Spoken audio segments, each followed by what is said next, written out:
Assalamualaikum warahmatullahi wabarakatuh. Perkenalkan, nama saya Nurmawarti dengan NIM 2021 A1H117 dari Fakultas FKIP dengan prodi PGSD. Baik, di sini saya akan menjelaskan tentang hakikat pendidikan kewarganegaraan dalam mengembangkan kemampuan utuh sarjana atau profesional. Konsep dan urgensi pendidikan kewarganegaraan dalam pencerdasan kehidupan bangsa. Dalam Undang-Undang Republik Indonesia Nomor 12 Tahun 2012 tentang Pendidikan Tinggi, program sarjana merupakan jenjang pendidikan akademik bagi lulusan pendidikan menengah atau sederajat, sehingga mampu mengembangkan ilmu pengetahuan dan teknologi melalui penalaran ilmiah. Lulusan program sarjana diharapkan akan menjadi intelektual dan ilmuwan yang berbudaya, mampu memasuki dan menciptakan lapangan kerja, serta mampu mengembangkan diri menjadi profesional. Dalam Undang-Undang Republik Indonesia Nomor 14 Tahun 2005 tentang guru dan dosen dikemukakan bahwa guru profesional adalah pekerjaan atau kegiatan yang menjadi sumber penghasilan, perlu keahlian. Dalam Undang-Undang Republik Indonesia Nomor 14 Tahun 2005 tentang guru dan dosen dikemukakan bahwa guru profesional adalah pekerjaan atau kegiatan yang menjadi sumber penghasilan, perlu keahlian, kemahiran, atau kecakapan. Selanjutnya yaitu menggali sumber historis, sosiologis, dan politik tentang pendidikan kewarganegaraan di Indonesia. Yang pertama yaitu historis. Dalam konteks tersebut, maka sebuah sejarah akan berguna untuk membangun kehidupan pada sebuah bangsa, untuk dapat melihat jalan yang bijaksana di masa depan. Kemudian, sebuah sejarah juga sebuah guru pada kehidupan. Dalam pendidikan kewarganegaraan, kemudian diharapkan siswa akan mendapatkan berbagai macam inspirasi yang dimana dapat digunakan untuk berpartisipasi dalam sebuah kegiatan untuk melakukan pembangunan bangsa yang dimana sesuai dengan apa yang mereka sukai dan menghindari berbagai macam perilaku yang bernuansa untuk tidak mengulangi kembali kesalahan sejarah. Yang kedua yaitu sosiologis.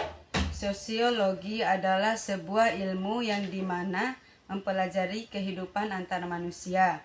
Dalam sebuah ilmu sosiologi, maka kemudian di dalam terdapat kajian yang dimana terdapat latar belakang, susunan, dan berbagi pola dari sebuah kehidupan sosial, yang dimana terdapat berbagai macam golongan dan juga kelompok yang dimana ada pada masyarakat. Kemudian di samping itu pula terdapat berbagai macam masalah sosial, perubahan, dan juga berbagai pembaharuan yang dimana terdapat di dalam masyarakat. Dari pendekatan sosiologis ini, kemudian diharapkan untuk dapat melakukan sebuah kajian terhadap struktur sosial, proses sosial, dan berbagai macam perubahan sosial, dan berbagai masalah sosial untuk dapat diselesaikan secara bijaksana dan menggunakan nilai-nilai Pancasila. Yang ketiga yaitu politik. Sumber politis berasal dari fenomena yang dimana terjadi pada kehidupan berbangsa di Indonesia, yang dimana tujuannya adalah agar kita mampu untuk melakukan formulasi terhadap berbagai macam saran tentang upaya dan juga sebuah usaha yang dimana kemudian akan berguna untuk melakukan perwujudan dari kehidupan politik yang dimana ideal dan juga sesuai dengan nilai Pancasila. Selanjutnya yaitu membangun argumen tentang dinamika dan tantangan pendidikan kewarganegaraan. PKN adalah sikap dan perilaku warga negara dalam kehidupan bermasyarakat, berbangsa, dan bernegara. Status warga negara dapat mengikuti penduduk yang berpendudukan sebagai penjabat negara sampai dengan rakyat biasa. Tentu peran dan fungsi warga negara berbeda-beda.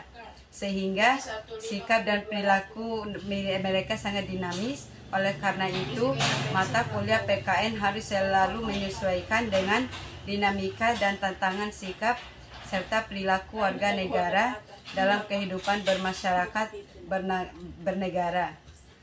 Pendidikan warga negaraan tidak hanya didasarkan pada konstitusi negara yang bersangkutan, tetapi juga tergantung pada tuntutan pada perkembangan zaman dan masa depan. Selanjutnya yaitu esensi dan urgensi pendidikan kewarganegaraan untuk masa depan. Nasib sebuah bangsa tidak ditentukan oleh bangsa lain, melainkan sangat tergantung pada kemampuan bangsa sendiri. Apakah Indonesia akan berjaya menjadi negara yang adil dan makmur di masa depan? Indonesia akan menjadi bangsa yang martabat dan dihormati oleh bangsa lain. Semuanya sangat tergantung pada bangsa Indonesia sendiri. Demikian pula untuk masa depan PKN sangat ditentukan oleh eksistensi konstitusi negara dan bangsa Indonesia.